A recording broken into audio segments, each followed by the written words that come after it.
10ই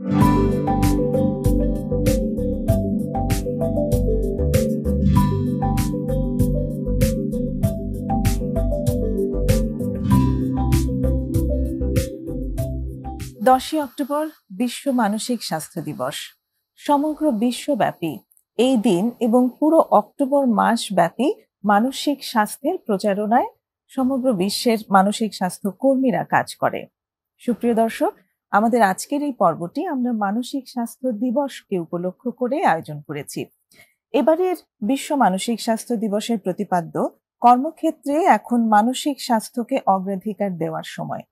এই বিষয়টি নিয়ে আমরা আলোচনা করব। আজ আমাদের স্টুডিওতে উপস্থিত আছেন তিনি একজন স্বনামধন্য সাইকিয়াট্রিস্ট, আছেন ডক্টর মোহাম্মদ শামসুল আহসান মাকসুদ। তিনি সহযোগী অধ্যাপক, প্রধান ডি অ্যাডিকশন ক্লিনিক মনোরোগ বিদ্যা বিভাগে আছেন বিএসএমএমইউতে। আপনাকে স্বাগতম। আপনাকেও ধন্যবাদ আমাকে আজকে এখানে আনার জন্য, আর সমগ্র দর্শকদেরকে আমি ধন্যবাদ দিতে যাচ্ছি। কেমন আছেন? মানসিক স্বাস্থ্যের কাজ করলে তো মন ভালো থাকতেই হবে। আমাদেরও মন থেকে মাঝে মাঝে ভালো থাকি, খারাপ থাকি, বাট ভালো থাকার চেষ্টা করি। চেষ্টা করা, সেটাই বড় কথা। তো এবারের যে প্রতিপাদ্য মানসিক স্বাস্থ্য দিবসের, সেটি নিয়ে আপনার সাথে আসলে আলোচনা করব।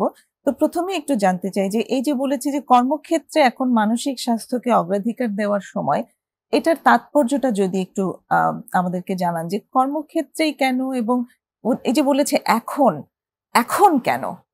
আচ্ছা, ধন্যবাদ। তো দেখেন যে মানসিক স্বাস্থ্যের ব্যাপারটা সবসময় একটা স্টিগমা ছিল। সবসময় মানুষের কাছে মানসিক স্বাস্থ্য নিয়ে কথা বলাটা একটা লজ্জার বিষয় ছিল। বলতে চেত না, ভালো থাকতো না, পরিবারে যদি কারোর মধ্যে একটা রোগ থেকে লুকিয়ে ফেলতো। তো এই যে একটা মানসিক স্বাস্থ্যের ব্যাপারে যে সচেতনতা, এটাকে বাড়ানোর জন্যই কিন্তু প্রতি বছর 10ই অক্টোবর বিশ্ব মানসিক স্বাস্থ্য দিবসটাকে পালন করা হয়। আপনি দেখবেন যে বিগত 2 দশক ধরে প্রায় প্রতি 10ই অক্টোবর কিন্তু বিভিন্ন থিমের উপর কাজ করা হয়। কখনো সিজোফ্রেনিয়া নিয়ে, কখনো বৈষম্য নিয়ে কথা বলা হচ্ছে। এবার বলা হচ্ছে যে কর্মক্ষেত্রে মানসিক স্বাস্থ্যকে প্রাধান্য দেওয়ার এখনই সময়। এর অনেকগুলি কারণ আছে। প্রথম কথা হচ্ছে যে আমেরিকায় একটা গবেষণা হয়েছিল, ঠিক আমার পুরোপুরি মনে নেই, কিন্তু জিনিসটা ছিল এরকম যে আপনি যদি বিষণ্ণতা এবং যদি অ্যাংজাইটি বা হতাশা জনিত যে রোগ, এই রোগের চিকিৎসার জন্য আপনি যদি $1 খরচ করেন, ওয়ার্ক প্লেসে কর্মক্ষেত্রে আপনি $5 সাফল্য পাবেন, 5 গুণ পাবেন। সুতরাং আপনি যদি আপনার এমপ্লয়ীদেরকে প্রতি সময়, প্রতি মুহূর্তে খাটিয়ে তাদের শ্রম নিংড়িত থেকে বের করে চিবে চুষে যদি তার কাছ থেকে সব কাজ আদায় করতে চান, তাদের মানসিক স্বাস্থ্য ভালো থাকতে হবে। না হলে আপনি যতই তাদেরকে চেষ্টা করেন, পরিশ্রম করেন, আপনার কিন্তু কাঙ্ক্ষিত সাফল্য আসবে না।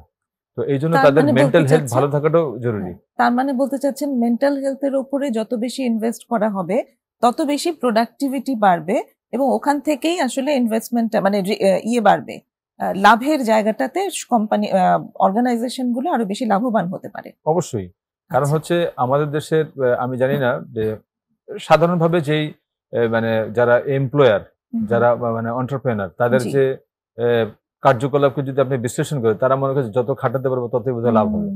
আপনার শারীরিক খাটিয়ে তো আপনার লাভ হলো না। আপনার যে কর্মচারী বা কর্মকর্তা যদি আপনার ব্যাপারে যদি 1 ঘন্টা 2 ঘন্টা চিন্তা করে, সে যদি একটা প্রোডাক্টিভ চিন্তা করে, এটা হয়তো আপনার 10 বছরের ইনভেস্টমেন্টের থেকে বড় একটা একটা প্ল্যানিং থেকে একটা আসতে পারে। তো সুতরাং তাদের, আপনি যদি বাসার মধ্যে যদি কোনো রকমের ঝামেলা থাকেন, পারিবারিক কলহ বিবাদের মধ্যে থাকেন, তাহলে আপনি কিন্তু ওয়ার্ক প্লেসে আপনি কিন্তু সুস্থিতি থাকতে পারবেন না। তো আমরা বাসার ব্যাপারে কথা বলি, আমরা ব্যক্তির ব্যাপারে কথা বলি, আমরা কমিউনিটির ব্যাপারে কথা বলি। এখন সময় এসছে যে কর্মক্ষেত্রেও যে একটা মানসিক স্বাস্থ্যের একটা গুরুত্ব আছে, এটাকে যে একটা সঠিকভাবে গুরুত্ব দিয়ে সচেতনতার সাথে এটাকে যদি আমরা করতে পারি, সচেতনতা তৈরি করতে পারি, তাহলে আমাদের প্রোডাক্টিভিটিও বাড়বে, যেটা প্রমাণিত সত্য, এবং আমাদের কর্মীরাও ভালো থাকবে, এবং ভালো থাকবে কোম্পানি ভালো থাকবে। চমৎকার বলেছেন।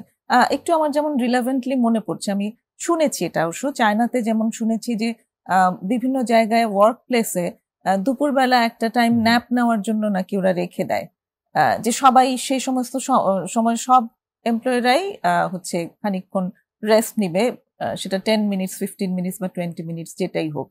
তো এরকম একটা সময় যে রেখে দিয়েছে, আমরা তো জানি যে চায়না অত বড় একটা দেশ এবং বিজনেস নিয়েও তারা ভীষণ গ্রো করছে। সেখানে যদি তারা এরকম একটা অংশ রেখে দিতে পারে, তার মানে এটা আসলে তাদেরকে আরো কর্মক্ষমতা আরো বাড়াতেই সাহায্য করছে। রাইট?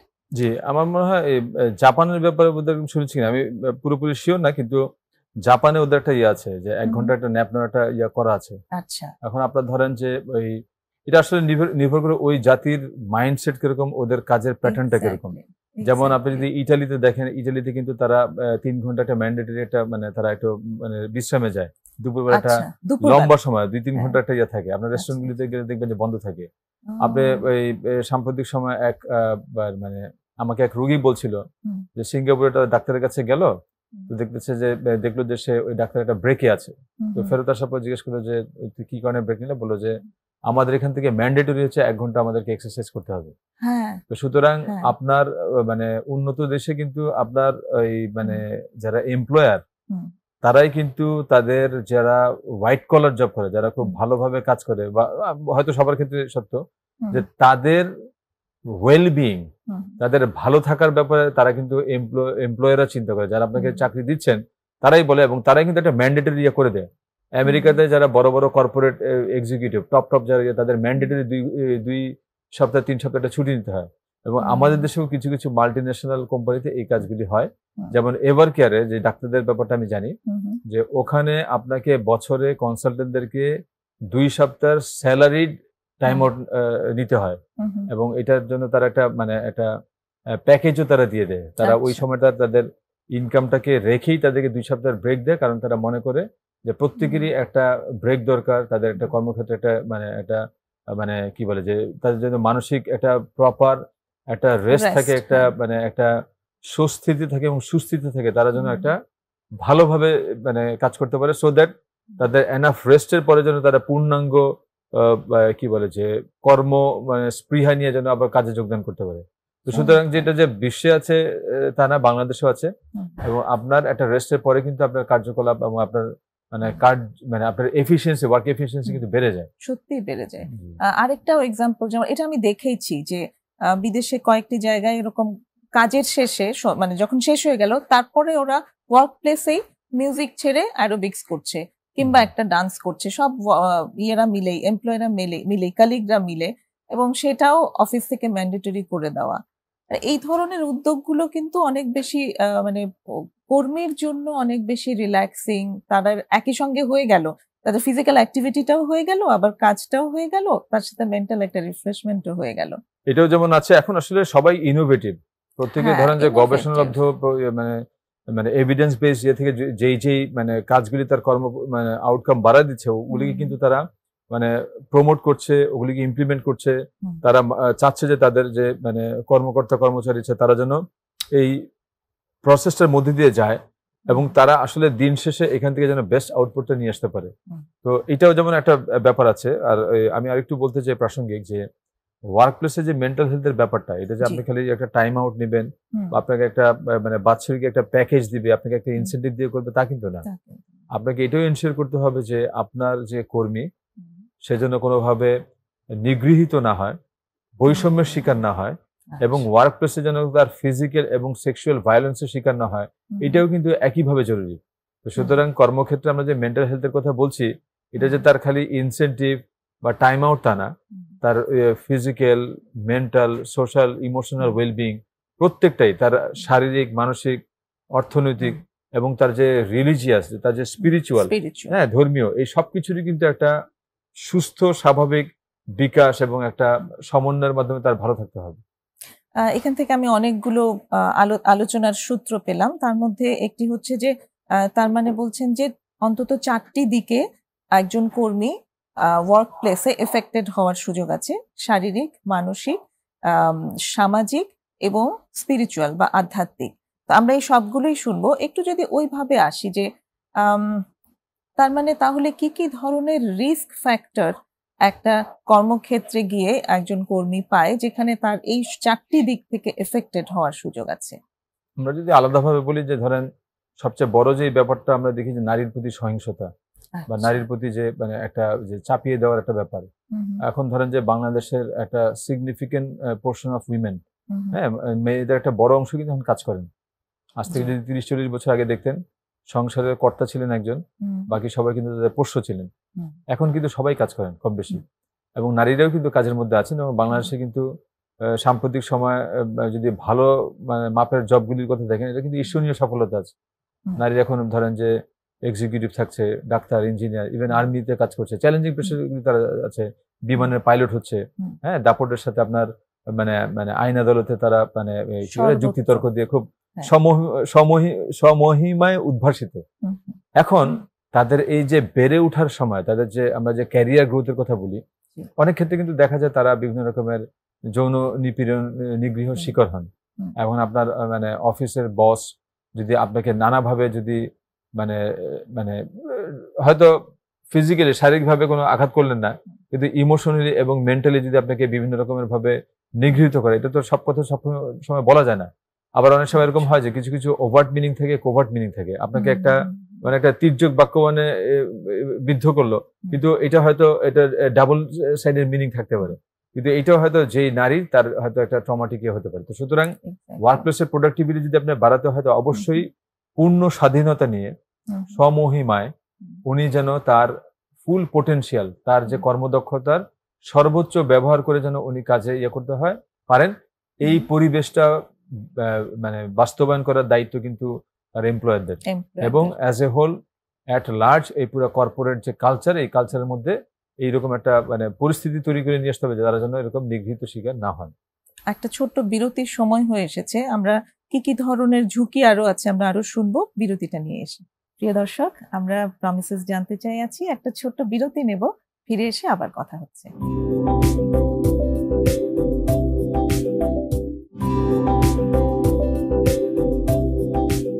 ছোট্ট বিরতি নিয়ে ফিরে এসেছি প্রমিসেস জানতে চাইয়ে। আজ কথা হচ্ছে কর্মক্ষেত্রে এখন মানসিক স্বাস্থ্যকে অগ্রাধিকার দেওয়ার সময়, এই বিষয়ের উপর ডাক্তার মোহাম্মদ শামসুল হাসান মাকসুদের সাথে। ডক্টর, যেখানটা আমরা ছিলাম যে কি কি ধরনের রিস্ক ফ্যাক্টর থাকে কর্মক্ষেত্রে, আপনি একটি বলেছেন যে নিগ্রহের শিকার, আপনি নারীদের ক্ষেত্রে বলেছেন যে নারীদের ক্ষেত্রে যাতে এমন পরিবেশ থাকে যেখানে সে কখনোই ফিল না করে যে সে কোনো রকম নির্যাতনের শিকার হচ্ছে। একই রকম ভাবে নিশ্চয়ই পুরুষদের ক্ষেত্রেও বিষয়টি প্রযোজ্য, তাই না? জি জি, পুরুষদের ক্ষেত্রেও হয়, কিন্তু মানে বাংলাদেশের যে একটা ম্যাচোম্যান সোসাইটি, পুরুষতান্ত্রিক সমাজ, এই সমাজে আমরা নারীরা বেশি বিপরীতটা কম দেখি। এখন আপনি যদি গ্লোবালি দেখেন, ইন্ডিয়া একটা গবেষণা আছে যে ফিজিক্যাল অ্যাগ্রেশন, শারীরিকভাবে নিগৃহীত করে হচ্ছে পুরুষরা, কিন্তু ভার্বাল অ্যাগ্রেশন মানে কথার তির্যক বাক্য মানে আপনাকে বিপর্যস্ত করা, এটাতে কিন্তু মেয়েরা আবার বেশ পারদর্শী। হ্যাঁ, এখন তো আপনার মানে ভার্বাল এবং যে অ্যাবিউজ আপনার অনেক রকম হতে পারে। একটা হচ্ছে যে আপনি যদি ধরেন যে এমন হলো যে এটা নারী পুরুষ যে কেউ হতে পারে, যে আপনি একটা খুব মানে ইনক্লুসিভ খুব বড় মাপের একটা প্ল্যান নিয়ে আপনি আগালেন, আপনার বস বা আপনার যে সুপিরিয়র যে রিপোর্টিং যে পার্সন, উনি হয়তো এটাকে পছন্দ করছেন না, উনি হয়তো থ্রেট ফিল করছেন, উনি ভাবছেন যে এ হয়তো 2-4 বছর বা আপনার প্রতিদ্বন্দ্বী হয়ে যাবে, উনি হয়তো নানাভাবে আপনাকে সাপ্রেস করার চেষ্টা করতে পারে। এখন যারা এন্ট্রি লেভেলের মানে এক্সিকিউটিভ মানে কাজ করেন, তারা যদি শুরুতেই তাদের এই বিকাশটাকে যদি বাধাগ্রস্ত হয়, তাহলে তারা আস্তে আস্তে তারা ডিমোটিভেটেড হয়ে যাবে, তাদের কাজে উৎসাহ কমে যাবে, এটা এক ধরনের থাকতে পারে। আরেকটা হচ্ছে যে আপনার অ্যাটায়ার, আপনার যে রিলিজিয়াস ভ্যালু, আপনার যে মানে সামাজিক মূল্যবোধ, এগুলিও কিন্তু আক্রমণের শিকার হতে পারে।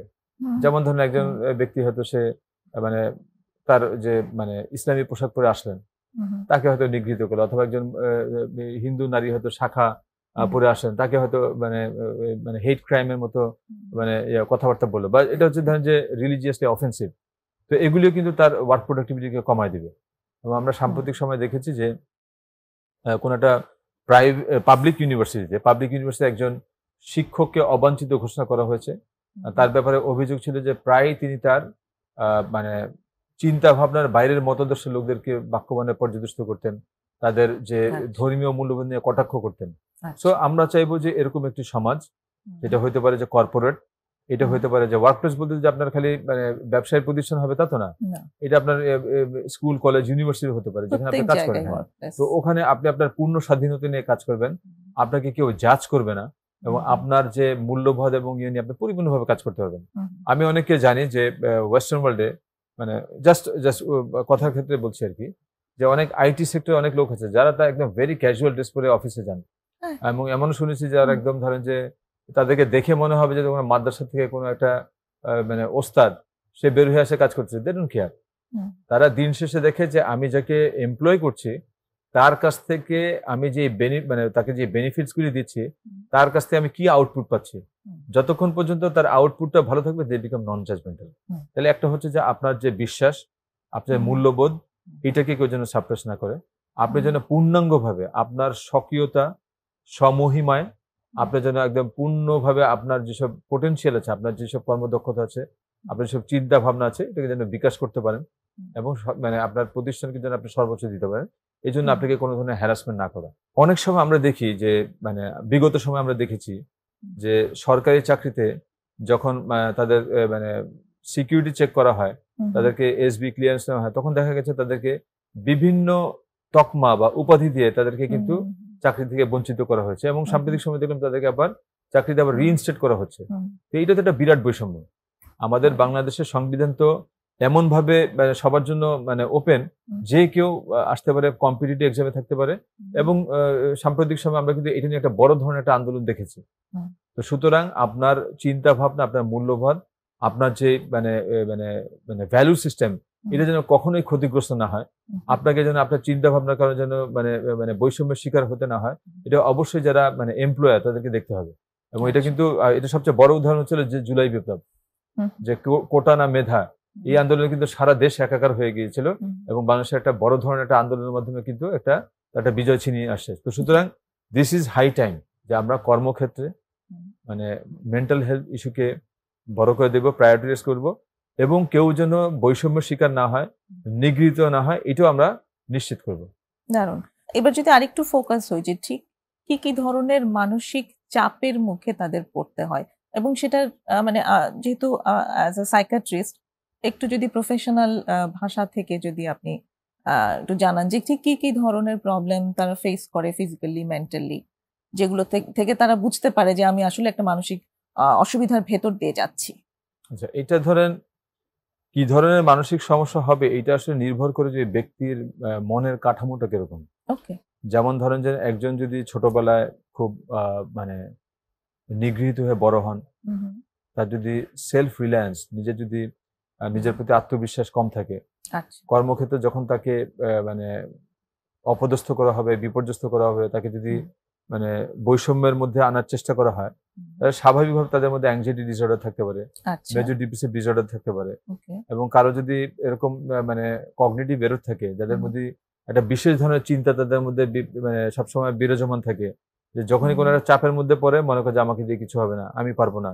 তার অফিসের বস যদি তাকে কোনো সময় বলে যে তুমি কাজটা কেন পারো নাই, বা তাকে যদি তার স্বাভাবিক যৌক্তিক যে একটা মানে কটূক্তি বা তাকে যদি যৌক্তিক সমালোচনার বাইরে যদি তাকে অযাচিতভাবে অপ্রাসঙ্গিক জিনিসপত্র নিয়ে এসে তাকে যদি তুচ্ছতাচ্ছিল্য করা হয়, তাহলে তার মধ্যে প্রচন্ড হতাশার ব্যাপার আসতে পারে এবং সে তো ওই একই লাইনে চিন্তা ভাবনা করতে পারে, আমি ব্যর্থ, আমাকে দিয়ে হবে না।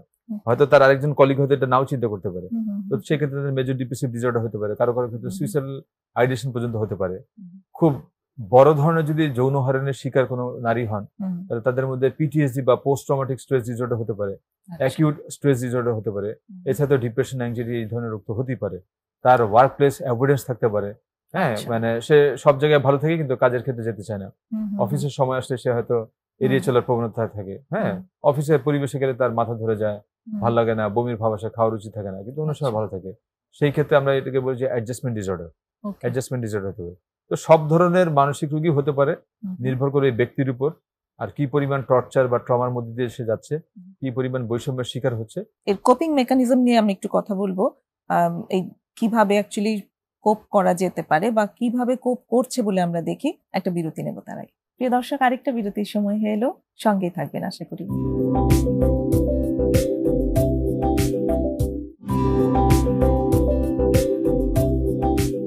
চলছে প্রমিসেস জানতে চাই। আজ কথা হচ্ছে ডাক্তার মোহাম্মদ শামসুল হাসান মাকসুদের সাথে কর্মক্ষেত্রে এখন মানসিক স্বাস্থ্যকে অগ্রাধিকার দেওয়ার সময়।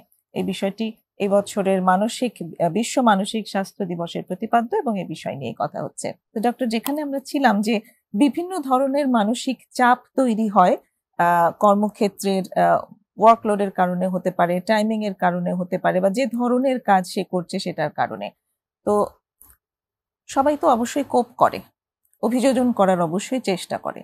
এখান থেকে অনেক ক্ষেত্রেই বেশ কিছু আনহেলদি কোপিং স্ট্র্যাটেজি ফলো করতে দেখা যায়, সেরকম কিছু যদি একটু যোগ করেন। কোপিং এর যে একটা ব্যাপারটা হচ্ছে তো মেনে নেওয়া। জি। আপনি যদি ধরেন যে খুব বেশি পরিমাণ চাপের মধ্যে থাকেন, আপনার ওয়ার্কলোডটাকে কমায় নিয়ে আসা। তো অনেক সময় যেটা বললেন যে ম্যাল অ্যাডাপটিভ কোপিং মেকানিজমের মধ্যে অনেকে ড্রাগস নেয়, মাদকাসক্ত হয়ে যায়। অনেকে হচ্ছে হাজবেন্ড ওয়াইফের সম্পর্কে যেটাকে মানে ধরেন আপনি সারাদিন বাসায় অফিসে কাজ করে আসলেন, আপনার ধরেন যে বাবা মা ওই যে মানে সরি অফিসে আপনার বস আপনাকে খুব মানে আজে বাজে কথাবার্তা বললো, গালিগালাজ করলো। এখন আপনি জানেন যে বসের সাথে যদি প্রত্যুত্তর দিলে বা তাকে যদি একটা খিস্তি খেয়াল করেন, আপনার চাকরি চলে যাবে। তো আমরা এটাকে বলি যে ডিসপ্লেসমেন্ট। মানুষ এমন জায়গায় তার মানে রাগের বহিঃপ্রকাশটা ঘটায় যেখানে ঘটালে তার জন্য কোনো ইমিডিয়েট থ্রেট থাকে না। সে বাসায় এসে তাই হয়তো বাজার নিয়ে কোনো একটা কথা বললো, ভাই একদম খ্যাক খ্যাক করে চিৎকার চেঁচামেচি করে উঠলো। তো এটাকে কিন্তু একটা ইমোশনাল এটাকে সে ভেন্টিলেট করলো। এটা একটা ব্যাড কোপিং এক্সাম্পল। কারণ হচ্ছে ওই ব্যক্তির জন্য ভালো, কারণ এই মুহূর্তে সে চাকরি হারাচ্ছে না। তার ওয়াইফের যদি মানসিকভাবে একটু সেন্সিটিভ থাকে, তারও যদি এরকম বিপর্যয়ের শিকার হওয়ার সুযোগ থাকে, তাহলে সে তো আপসেট হয়ে যাবে। আর তার তো দিন শেষে সে তার জন্যই বসেছিল। এদের সন্তান হয়তো সেম টাইম এটা তার ওই মানুষটির প্রতি অবিচারও বটে, যখন আমি ডিসপ্লেসমেন্ট করছি, একজনের রাগ অন্যজনের উপর ঢালছি। দিলাম। তারপরে মানে আপনার যে ওই রাগের বহিঃপ্রকাশ আপনার ছাত্র কি বলে সন্তানের উপর দিয়ে চালিয়ে দিলেন, আপনার একটা অধস্তনের সাথে খারাপ ব্যবহার করলেন, তাতে হলো কি আপনার কিন্তু রেপুটেশন নষ্ট হয়ে গেল, আপনার মেজাজ খেটখিটের জন্য আপনি কিন্তু ক্রমশ অগ্রহণযোগ্য হয়ে উঠলেন। মানুষজন আপনাকে মানে পছন্দ করবে না। এটা একটা, তো সেই ক্ষেত্রে এটা একটা জিনিস।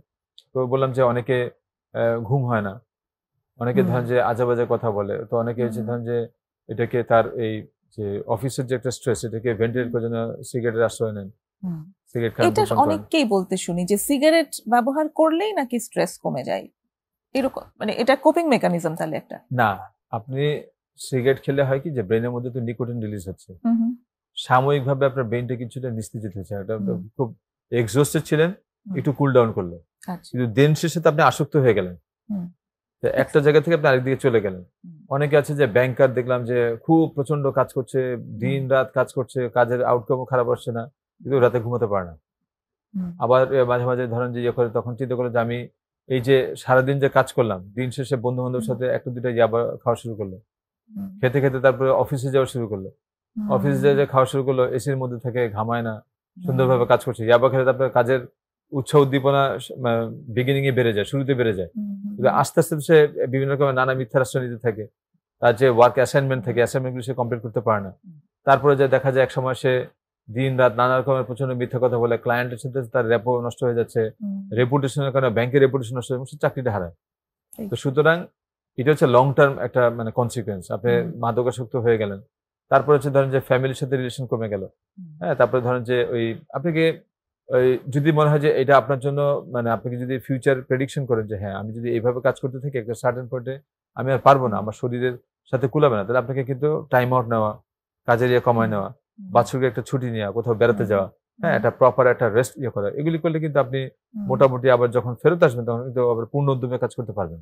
কিন্তু যদি এরকম হয় যে না, আপনার যে কাজের ক্যাপাসিটি, আপনার যে মানসিক ক্ষমতা, সক্ষমতার বাইরে যে আপনি কাজ করছেন, একটা সময় আপনি বিপর্যস্ত হবেনই।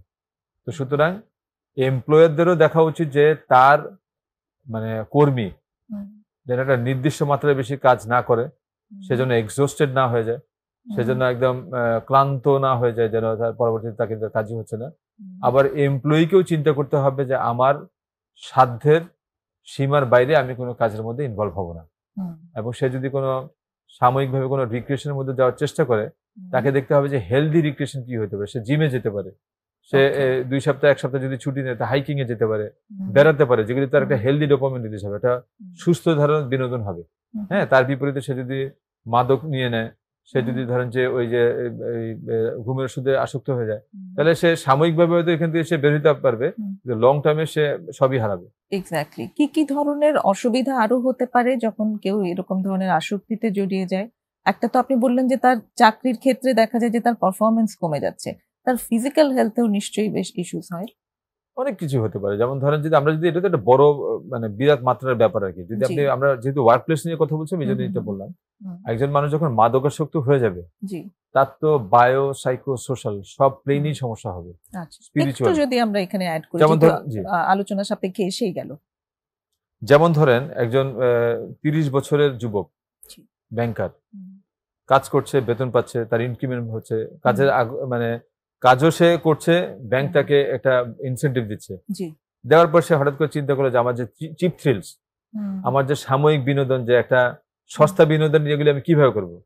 হয়তো বারে গেল, একটু খেলো, ফ্রেন্ড 2-4টা বলে একটা ইয়াবা খাও, খেতে খেতে প্রথমে মজা লাগে, খাচ্ছে, এবং খেতে খেতে যখন সে আসক্ত হয়ে গেল, একটা সার্টেন পয়েন্টে কিন্তু সে তার আগের কাজের যে চাপ, তার যে প্রত্যাশার চাপ, তার যে বারবার সে কাজের ডেলিভারি দেওয়ার কারণে তার প্রতি যে এটা ম্যানেজমেন্টের যে একটা মানে একটা উচ্চ ধারণা হয়েছে, ওইটা দিতে যে সে কিন্তু আর কোপ করতে পারবে না, তখন সে আরো বেশি ইয়াবা আসক্ত হবে। আর কারণ সে তো মানে পারছে না, সে মনে করছে ইয়াবাকে আরো বেশি করবে। তো একটা পর্যায়ে কিন্তু সে তার মানে ডেলিভারি দিতে পারবে না, চাকরিতে তার যে রেগুলার কমিটমেন্ট এগুলিও হারাবে, আলটিমেটলি সে জব হারাবে। এটা হচ্ছিল তার এই ইয়াতে। এখন ধরেন সে যদি ম্যারিড হয়, সে ধরেন ওয়াইফের হাজবেন্ড ওয়াইফের যে ফিজিক্যাল রিলেশন করছে, ইয়াবা খেলে শুরুতে তার মানে যৌন উদ্দীপনা বেড়ে যায়, কিন্তু দীর্ঘদিন খেতে খেতে তার একটা পার্মানেন্টলি একটা মানে যৌন অক্ষমতা দেখা দেয়, যৌন আগ্রহ কমে যায়, এটা গেল। তারপরে সারা রাত জেগে থাকার কারণে তার প্রচন্ড মানে মেজাজ খিটখিটে থাকা, বিরক্ত হওয়া, লোকজন 2-4টা কথা বলার আগেই খিস্তি খেয়াল করা, তার সাথে মানুষের সম্পর্ক নষ্ট হয়ে যাবে। আর অর্থনৈতিক তো যে টাকা পয়সা তো তার নেশার জন্য নষ্ট হচ্ছে, নেশা করার কারণে যদি কোনো মানসিক রোগ হয়, বা তার যদি চিন্তা চেতনার যদি অক্ষমতা তৈরি হয়, তাহলে সে যে রিস্কি ভেঞ্চার, মানে সে এমন জায়গায় সে টাকা পয়সাকে নিয়োগ করছে, মানে বিনিয়োগ করছে, যেখান থেকে কোনো আউটকাম আসবে না, তখন হয়তো একদম মানে ফাইন্যান্সিয়ালি সে কলাপস করে যেতে পারে। So he will be drained মানে ইভেন্চুয়ালি। হ্যাঁ, শুধু কি সে নিজেই এতে ইমপ্যাক্টেড হচ্ছে? না, তার পরিবার তো অবশ্যই হচ্ছে, কারণ সে যদি সমাজে ব্রেড এন্ড বাটার থাকে, তাহলে সে যদি মানে তার মানে ফ্যামিলি যদি ব্রেড এন্ড বাটার প্রোভাইডার হয়, তাহলে সে যখন বসে যাবে, ফ্যামিলি বসে যাবে। এক। দ্বিতীয় হচ্ছে যে আপনি ধরেন যে 60,000 টাকা বা 70,000 টাকা বেতনে পাচ্ছেন, তো আপনি যখন আপনার টাকা পয়সা আপনি নষ্ট করে ফেললেন, মানুষের কাছে যখন ধার চাবেন, ওরা তো চিন্তা করবে যে ওটা ব্যাংকে একটা মানে হাই ফ্লাইং মানে এক্সিকিউটিভ, আপনি যদি 20-50 টাকা চান, কেউ হয়তো দিবে। এইভাবে ঘাটে ঘাটে আপনি এরকম নীতি হয়তো 8-10 লাখ টাকা একটা লোন করে ফেলেন, আপনি আপনার বেতনের এগেন্সটে ক্রেডিট কার্ড একটা করলেন, 12 করলেন, একটা ক্রেডিট কার্ড নিলেন, এরকম 3-4টা ক্রেডিট কার্ড দিয়ে ধুমায় আপনি পাঞ্চ করতে আছেন, পাঞ্চ করছেন, ইভেন্চুয়ালি তো আপনি একটা লোনের মধ্যে পড়ে গেলেন, একদিকে আপনার চাকরি চলে গেল, আবার লোনের মধ্যে পড়ে গেলেন, ফ্যামিলিকে আপনি ধসা দিয়ে কি করলেন, যে স্টাক হয়ে গেলেন, আপনি যে চিকিৎসা করবে, চিকিৎসার টাকা তখন থাকে না। একটা খুব বেসিক কোশ্চেন, সেটা হচ্ছে এরকম যে যারা যখনই শুরু করে, তারা মনে করে আচ্ছা একটু অল্প একটু করি, তারপরে আর করব না। তো এটা যে ধীরে ধীরে বেড়ে যায়, এই জায়গাটা নিয়ে যদি একটুখানি বলেন আমাদের দর্শকদের এনলাইট করার জন্য, যে এটা আসলে তার সে থামাতে কেন পারে না? বন্ধ করে দিলেই তো হয়, থামে না কেন? আচ্ছা, আমরা এটাকে বলি কি যে প্রসেস অফ চেঞ্জ। জি। একজন ব্যক্তি যখন নেশা করে, শুরুতে সে হয়তো আসক্তির পূর্ণ মাত্রায় আছে, তার মধ্যে সাবস্টেন্স ইউজের সব ক্রাইটেরিয়া আছে, কিন্তু সে মনে করে যে আমার সমস্যা নেই। তো এই যে একটা সমস্যা আছে, সে দিনের পর দিন অফিসে যাচ্ছে না, ছাত্র হলে স্কুলে যাচ্ছে না বা কলেজে যাচ্ছে না, তারপর টাকা পয়সা বিভিন্ন জায়গায় খরচ করছে, মিথ্যা কথা বলছে, বাসা থেকে চুরি চামারি করছে, অথবা বাসা থেকে টাকা এনাফ সাপোর্ট পাচ্ছে না, রাস্তাঘাটে যে ছিনতাই করছে বা অন্য ধরনের বিপজ্জনক কার্যকলাপের মধ্যে তারা মানে সমাজ বিরোধী কার্যকলাপের মধ্যে তারা যুক্ত হয়ে যাচ্ছে। এই যে এটা একটা সমস্যা, এই সমস্যাটাকে সে অনুধাবন করে না। এই পর্যায়টাকে আমরা যে এই যে তার যে মানে মানে মোটিভেশন, এই মোটিভেশন এই পর্যায়টাকে আমরা বলি যে মোটিভেশন বলতে যে মাদক থেকে যে তার বের হওয়া উচিত, এই মোটিভেশনের এই পর্যায়টাকে বলি আমরা প্রি কন্টেম্পলেশন। সমস্যা আছে, কিন্তু এটাকে সমস্যা মনে করে না। তো কেউ যদি নেশা করতে থাকে, শুরুতে সে মনে করে যে এটা কোনো ব্যাপার না। আর no one ever plans to be an addict.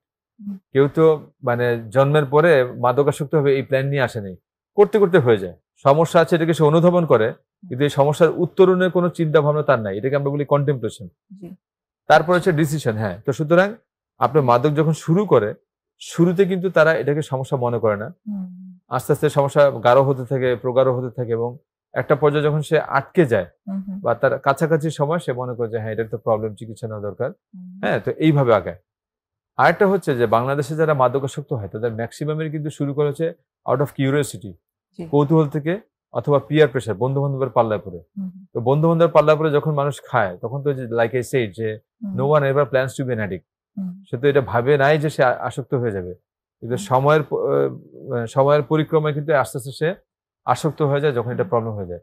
তো সুতরাং বাবা মা যদি এই বৈশিষ্ট্যগুলি দেখে থাকেন যে না, তার সন্তানের ফ্রেন্ড সার্কেল চেঞ্জ হয়ে যাচ্ছে, নানা অজুহাতে সে টাকা পয়সাগুলি নিচ্ছেন এবং সে ধরেন যে কারো না করে মিথ্যে কথা বলছেন, বিভিন্ন অজুহাতে মানে স্কুল কলেজ বা মানে অফিস স্কিপ করছেন, যাচ্ছেন না, এবং কথা বলার আগেই তর্কাতর্কি করছে, রাগারাগি করছে, এবং এক্সট্রিম এন্ডে খুব বেশি মাত্রায় সমস্যা হলে যে হ্যালুসিনেট করে, কানের মধ্যে গায়েবী আওয়াজ আসে, সন্দেহ করে কেউ তাকে ক্ষতি করবে, খাবারে বিষ মিশিয়ে দিবে, এই ধরনের সমস্যা হলে বা তার আগেই মানে ডাক্তারের শরণাপন্ন হওয়া উচিত।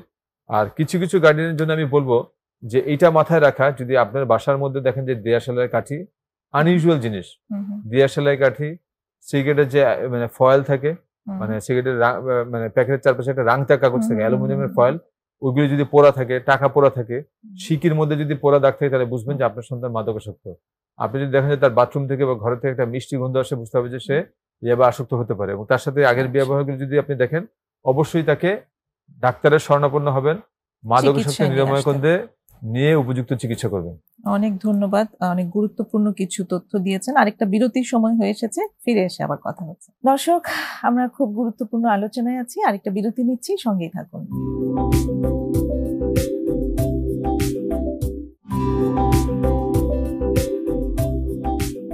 ছোট্ট বিরতি নিয়ে ফিরে এসেছি প্রমিসেস জানতে চাইয়ে। আজ কথা হচ্ছে কর্মক্ষেত্রে এখন মানসিক স্বাস্থ্যকে অগ্রাধিকার দেওয়ার সময়, এই বিষয়ের উপর ডাক্তার মোহাম্মদ শামসুল হাসান মাকসুদের সাথে। ডক্টর, যেখানটাতে আমরা ছিলাম যে এই যে কর্মক্ষেত্রে মানসিক চাপ আছে, অবশ্যই মানসিক চাপ থাকে, সব ক্ষেত্রেই থাকে, কর্মক্ষেত্রে তো ভীষণভাবেই থাকে। সেই চাপ সামলানোর জন্য বেশ কিছু ম্যালঅ্যাডাপটিভ বিহেভিয়ার মানুষ করে, তার মধ্যে একটা হচ্ছে অ্যাডিকশন। সেটি নিয়ে খুব বিস্তারিতভাবে আপনি আগের অংশটিতে আলাপ করেছেন। তো আপনি ট্রিটমেন্টের এসে মানে আপনি দর্শকদের আহ্বান জানালেন যে যাতে তারা ট্রিটমেন্টের জন্য যায়। এখানে আমার একটা প্রশ্ন হচ্ছে, খুব অহরহই পাওয়া যায় যারা ওয়ার্কিং, তাদের ক্ষেত্রে যখন এই ধরনের আসক্তির সমস্যা হয়, তারা চিকিৎসায় যাওয়ার জন্য বিভিন্নভাবে ভেতর থেকে বাধাগ্রস্ত ফিল করে। তার একটি বড় কারণ হচ্ছে চাকরিটা চলে যাবে হয়তো, এটা একটা ভয়। আরেকটি ভয় হচ্ছে সোশ্যাল স্টিগমা, যে তাকে আইডেন্টিফাই রেকগনাইজ করা হয়ে যাবে অ্যাজ অ্যান অ্যাডিক্ট, সেখানে তার ইমেজটা কেমন হবে। এবং একই সঙ্গে এটা একটা লং টার্ম ট্রিটমেন্ট, আমরা সবাই জানি। এখানে তারা খুব কম্প্রোমাইজ করার চেষ্টা করেন যে অল্প দিনে করা ট্রিটমেন্টটা সম্ভব কিনা, বা খুব লুকিয়ে চুরিয়ে ট্রিটমেন্টটা নিয়ে চলে আসা সম্ভব কিনা, এই জায়গাটা সম্পর্কে আপনার অভিজ্ঞতা থেকে যদি বলেন। প্রথম কথা হচ্ছে যে মাদকাসক্তি তো একটা জটিল মানসিক সমস্যা। জি, এটাকে আমরা এইভাবে সংজ্ঞায়িত করি যে ইংরেজিতে it's a chronic relapsing brain disorder. তার মানে আপনি স্বীকার করে নিচ্ছেন যে এটা বারবার আসে, বারবার থাকে। তো চিকিৎসা করলে যে সবসময় 100% উন্নতি হয়ে যাবে তা কিন্তু না, কিন্তু চিকিৎসার মাধ্যমে এটা কিন্তু নিরাময়ের মধ্যে থাকতে পারে, নিয়ন্ত্রণের মধ্যে থাকতে পারে, নিরাময় না, নিয়ন্ত্রণের মধ্যে থাকতে পারে। এবং বেশিরভাগ ক্ষেত্রে রোগীরা কিন্তু ভালো থাকতে পারে যদি তারা রেগুলার ফলো আপ করে এবং মানে এই প্রোগ্রামগুলির সাথে যেন অ্যাটেন্ড করে। এক সেকেন্ড হচ্ছে যে বাংলাদেশ সরকারের যে একটা মাদকদ্রব্য যে একটা পলিসি, এই পলিসি আমি একজন কন্ট্রিবিউটর ছিলাম। তো আমাদের এই পলিসির মধ্যে যেটা মানে প্রস্তাবিত পলিসির মধ্যে যেটা মানে বলা হচ্ছে আর কি, সেটা হলো যে এটা যেহেতু নিয়ন্ত্রণযোগ্য, নিরাময়যোগ্য না, তো শুরুতেই আমি যে সিমটমগুলির কথা বললাম, এরকম সিমটম যদি আপনি দেখেন, বন্ধু বান্ধবের যদি মানে দেখেন যে বন্ধু বান্ধব তার চেঞ্জ হয়ে গেছে, এমন এমন ছেলেদের সাথে মিশছে যারা তার আগের ফ্রেন্ড ছিল না, তার আচার আচরণে পরিবর্তন হচ্ছে, ডাউনগ্রেডেড হচ্ছে, তখন আপনি বিশেষজ্ঞদের পরামর্শ নেবেন। তো এখন সরকারের প্রস্তাবিত কাঠামো যেটা আমরা প্রপোজ করেছি, সরকার হয়তো এটা মানে এটা আরো উপরের লেভেলে যখন এটা বাস্তবায়ন হলে হয়তো এটা আইনের মাধ্যমে আসবে, কিন্তু এখন এটা প্রাথমিক পর্যায়ে আছে। তো ওইটাতে আমাদের মানে চিন্তা ভাবনা ছিল, মানে আমাদেরটা আসলে UNODC, United Nations office of drug control, ওদের যে কাঠামো আছে এটা এরকম যে আপনি প্রাইমারি কেয়ার লেভেলেই থানা স্বাস্থ্যকেন্দ্র অথবা রিহ্যাবগুলিতে আপনি ইনিশিয়াল অ্যাসেসমেন্টটা করেন। আচ্ছা, বিফোর ইটস টু লেট। ওকে, তার যে মাদকাসক্তি যদি মানে একদম খুব তীব্র মাত্রায় হয়ে যাওয়ার আগেই আপনি তাকে ডাক্তারের কাছে নিয়ে আসেন, কাউন্সিলরদের কাছে আনার পরে আমরা কিন্তু এটাকে অ্যাসেস করতে পারি। আমাদের বিভিন্ন ডাক্তারদের কাছে বিভিন্ন রকমের টুল আছে, তো আমরা যদি ট্রেন আপ করি, যারা রিকভারি অ্যাডিক্ট তারাও করতে পারবে, তারাও কিন্তু যে মানে ইনিশিয়াল অ্যাসেসমেন্ট করার পর একটা কাট অফ পয়েন্ট আছে, আমি যদি এত নাম্বারের উপরে পেলে সে বেশি মাদকাসক্ত, এত নাম্বারে কম হলে আমার কম মাদকাসক্ত। সুতরাং এই রোগীদেরকে স্ক্রিনিং করা, তাদেরকে একটা মানে মানে মানে বেছে বেছে নিয়ে আসা, যারা শুরুতেই খাচ্ছে এখনো পরিপূর্ণভাবে আসক্ত হয় নাই, মারধর করে না, ভাঙচুর করে না, অফিসে চাকরি হারাচ্ছে না, তাদেরকে আপনি আগে স্ক্রিনিং এর মাধ্যমে তাদেরকে মানে চিকিৎসার আওতায় আনা। কি চিকিৎসা করবেন? কাউন্সিলিং করেন, সাইকোথেরাপি দেন। একটা হচ্ছে নার্কোটিক অ্যানোনিমাস। আপনি অফিস করেন, 5টা পর্যন্ত কাজ করেন, অ্যানোনিমাস মিটিং গুলিতে আপনি যান, যে আপনি রেগুলার এখানে সময় দেন। তো এটাতে কিন্তু এটা বিফোর ইটস টু লেট, তার আগে কিন্তু আপনি এই ব্যবস্থাগুলি করতে পারেন। কিছু কিছু ক্ষেত্রে কিন্তু আপনার চিকিৎসা খুব গাঢ়ভাবে দেওয়ার দরকার আছে, যেটা একটু সিভিয়ার হলে আপনি কিছু কিছু ওষুধের মাধ্যমে আপনি চেষ্টা করে দেখতে পারেন। তাতে হয়তো তার মানে মানে হাসপাতালে ভর্তিটা হয়তো এড়ানো যেতে পারে। বাট তারপরে যদি আরো সিভিয়ার হয়, দিন শেষে আপনি যতই বলেন যে সে তার চাকরি চলে যাবে, তার চাকরি এমনি চলে যাবে। সে যদি ওই মাত্রায় চলে যায় যে সে তার স্বাভাবিক মানে জীবনযাত্রা, তার ওয়ার্ক প্লেস, তার ফ্যামিলির সাথে সে অ্যাডজাস্ট করতে পারছে না, ultimately he is going to lose his job. Severe হয়ে গেলে প্রোডাক্টিভিটিও অনেক বেশি কমে যাবে, কাজেই চাকরির জায়গাতে থাকবে না, কমিটমেন্ট থাকবে না, তো আলটিমেটলি সে চাকরি হারাবে। চাকরি হারালে তো তার ভর্তি করতেই হবে। তো আপনি যদি ধরেন সে 10 বছর 20 বছর নেশা করার পরে যদি তাকে মাদক মানে নিয়ন্ত্রণে ওখানে নিয়ে যান, তাতে যে আউটকাম হবে, আর শুরুতে যদি নিয়ে আসেন, আউটকাম তো অনেক পরিবর্তন হবে। যত আগে আনবেন তত ভালো। যত আগে আনলে আপনার হয়তো মানে এমন তার অ্যাডমিশন নাও লাগতে পারে, এবং নানান অন্য রকম ভাবে তাকে ট্রিটমেন্ট দেওয়া সম্ভব। কাউন্সেলিং, ওষুধ, রেগুলার ফলো আপ, এগুলোর মাধ্যমে সেগুলো সে বাড়িতে বসে ট্রিটমেন্ট নিয়ে তারপর করতে পারে। যে বিভিন্ন জায়গায় যেমন আছে যে অনেক গুরুত্বপূর্ণ বাহিনীর ভিতরে, আইন শৃঙ্খলা রক্ষাকারী বাহিনীর ভিতরে আমি যেমন পেয়েছি, আপনিও নিশ্চয়ই পেয়েছেন, তারা চিকিৎসা নিতে আসতে চায় না। কারণ হচ্ছে ওই চাকরিটাই এরকম যে এই ধরনের আসক্তির মধ্যে আছে বলে থাকলে তাদের চাকরিটা নিয়েই তারা একটা বিপদের মধ্যে পড়ে যায়। না, প্রথম কথা হচ্ছে যে আমি যেই দেশে প্র্যাকটিস করব, আমি যেই পেশায় আছি, এই পেশায় যেই দেশে আমি কাজ করছি, আমাকে বুঝতে হবে যে লটা কি। হ্যাঁ, তারপর হচ্ছে আপনার এথিক্স কি, ভ্যালুস কি, নর্মস কি। আমাদের দেশে মাদক দ্রব্যকে কিন্তু একটা মানে আপনাকে একটা কি বলে যে মরাল মডেলে দেখা হয়, এটা একটা অপরাধ হিসেবে দেখা হয়। এটাকে আপনি যদি মানে ডিজিজ মডেলে দেখেন, চিকিৎসার একটা রোগ, এই রোগের কারণে লোকজন মানে অপরাধ করছে, লোক নিরাময় হয়ে গেলে ঠিক হয়ে যাবে, এটা দেখতে পাই। স্কুল অফ থট আপনি যেভাবে দেখেন। এখন আমাদের দেশের কিন্তু ল আমাদেরকে মানতে হবে। আমাদের দেশের ল বলে মাদকাসক্ত রোগীদেরকে যে স্ক্রিনিং এর মাধ্যমে 0 টলারেন্স পর্যন্ত এখন আছে। আমি জানি না যে মানে বর্তমান সরকারের অবস্থান চেঞ্জ হয়েছে কিনা। তো সেই ক্ষেত্রে আপনি কিন্তু সরকারি চাকরি থেকে একটা দায়িত্বশীল জায়গা থেকে কিন্তু আপনি এই কাজ করতে পারেন না। সুতরাং ওই আইনি নির্ধারণ করবে যে সে কিভাবে রিপোর্ট করবে, ইয়ে করবে, এটা তো আসলে আমাদের তেমন কিছু করার নাই। কারণ একজন ধরেন যে ফর এক্সাম্পল একজন পুলিশের মানে এসপি বা ডিআইজি, উনি যদি মাদকাসক্ত হয়ে যান, ওনার ব্যক্তিগত যে মানে অসুবিধা, এটাকে আমি লুকানোর চেষ্টা করলাম, কিন্তু ওনার ডিসিশনে তো শত শত লোক মানে ক্ষতিগ্রস্ত হবে। তো সুতরাং আমাদের দেশের আইনের কাঠামোর মধ্যে যেভাবে আছে আমাকে ওইভাবেই চলতে হবে। একজন মেজর বা জাস্ট এক্সাম্পল হিসেবে বলছে লেফটেন্যান্ট কর্নেল, উনি যদি মাদকাসক্ত হয়ে যায়, উনি যদি ট্রুপসটাকে উনি মোবিলাইজ করেন, তাহলে তার ডিসিশনের কারণে তো অনেক বড় ক্ষতি হয়ে যেতে পারে। তো শুধু আমাদেরকে দেখতে হবে যে ল কি। ল যদি বলে যে তাদের মাদকদ্রব্য গ্রহণ করার কোনো সুযোগ নেই, তো সুযোগ নেই। এবং এখানে আমার কিছু করার নেই। এক্স্যাক্টলি, যদি নিয়ে ফেলেছে যত দ্রুত সম্ভব ট্রিটমেন্টের আন্ডারে চলে আসে। এখন এখানে আমরা একটা কনফ্লিক্ট অফ ইন্টারেস্টের মধ্যে পড়ে যাই। আমার রোগীর কনফিডেন্সিয়ালিটিও মেইনটেইন করতে হবে, আবার যেই জায়গায় আমাকে রিপোর্ট করে এখানে রিপোর্টও করতে হবে। তো সুতরাং চিকিৎসককে বিজ্ঞতা এবং তার মানে অভিজ্ঞতার মাধ্যমে কিন্তু নির্ধারণ করতে হবে যে উনি কোন দিকে যাবেন। অবশ্যই এই ধরনের যেসব মরাল ডাইলেমা আসে, এথিক্যাল ডাইলেমা আসে, ল প্রিভেলস ওভার এভরিথিং। আমাদের দেশের আইন এবং আমার যদি মরাল ভ্যালু এটা যদি সাংঘর্ষিক হয়, আমাকে আইনের দিকে দেখতে হবে। অনেক ধন্যবাদ ডক্টর, আমাদের প্ল্যাটফর্মে আজকে এই আলোচনা নিশ্চয়ই দর্শকরা অনেক পছন্দ করেছেন এবং অনেক ইনফরমেটিভ ছিল। অনেক ধন্যবাদ আপনাকে। Thanks for having me. আমি আপনাকে ধন্যবাদ দিতে চাচ্ছি যে মানে আমাকে সময় দেওয়ার জন্য, এবং প্রমিসেস জানতে চাই, প্রমিসেস মেডিকেল সার্ভিসকেও ধন্যবাদ দিতে চাই এবং বাংলা টিভিকে ধন্যবাদ দিতে চাই। সর্বোপরি দর্শকদেরকেও ধন্যবাদ দিতে চাই যে এত লম্বা সময় ধরে আমাদের এই বকবকানি শুনছেন। সবাইকে ধন্যবাদ। সুপ্রিয় দর্শক, আমরা আজকের অনুষ্ঠান এখানেই শেষ করছি। আশা করি আগামী অনুষ্ঠানেও আপনাদের সাথে পাবো। খোদা হাফেজ।